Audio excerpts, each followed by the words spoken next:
Before looking at taking enhancement and steroid to improve your performance and muscle mass at the gym, make sure you're getting adequate amount of salt in. As people that lift and go to the gym, we often hear that salt is bad for you. Salt is being demonized, so we limit our salt intake without realizing how important it is to get adequate amount of salt in if we want to improve our performance. And for most people, adequate amount of salt is way more than what you believe is. Alright, I hear most people say, where I'm trying to lose weight, I'm gonna limit my salt in my salad and not salt my food. It's complete BS. If anything, it's gonna make your weight loss journey or muscle gain journey so much harder, not ideal, not optimal. In this video, we're talking about how salt equal gains. Alright, let's jump straight into it. Number one, salt is crucial for muscular and nerves contraction. Okay, I'm not gonna get too scientific in each one. I'm gonna give you guys the big bullet points and you guys can do more research if you like, alright? So when you're contracting your muscles, when you're contracting, when you're squeezing, when you're pushing heavy weights, imagine you have some weight on that bench and you really wanna go for that explosive rep, sodium is needed. And when you don't have enough of it, your muscles can't contract properly. Your nerves can't fire up properly. Your central nervous system can't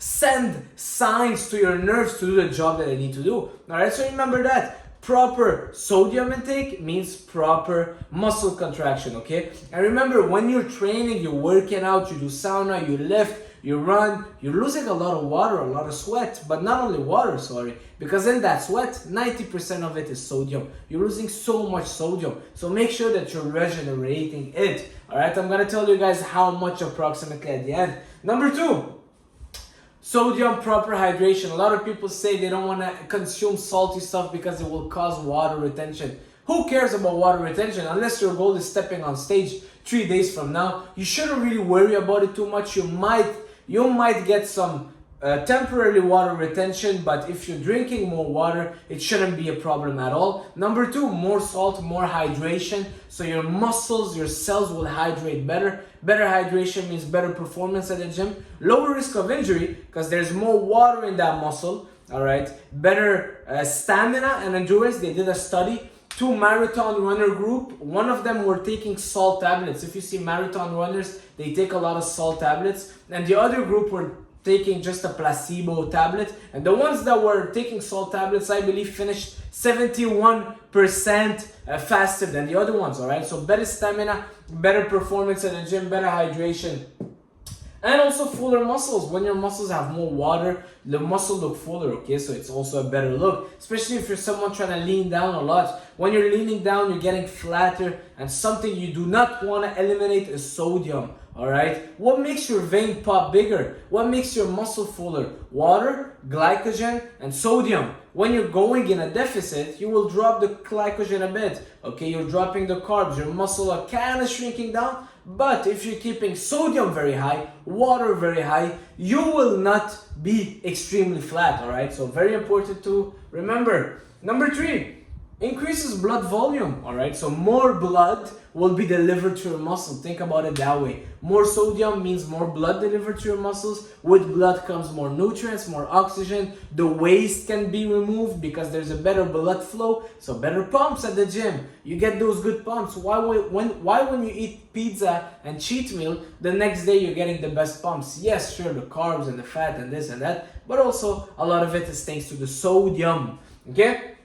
Number four, better nutrient absorption. So sodium, adequate amount of sodium will help your body also and your muscles absorb amino acids and glucose. So every muscle cell, every cell, if it doesn't have the right amount of sodium, if you're not consuming the right amount of sodium, your muscles will not be able to absorb proteins as well, glucose as well. All right, so if you're very low on sodium, but you're just drinking very high protein, the protein are not doing their job as they should.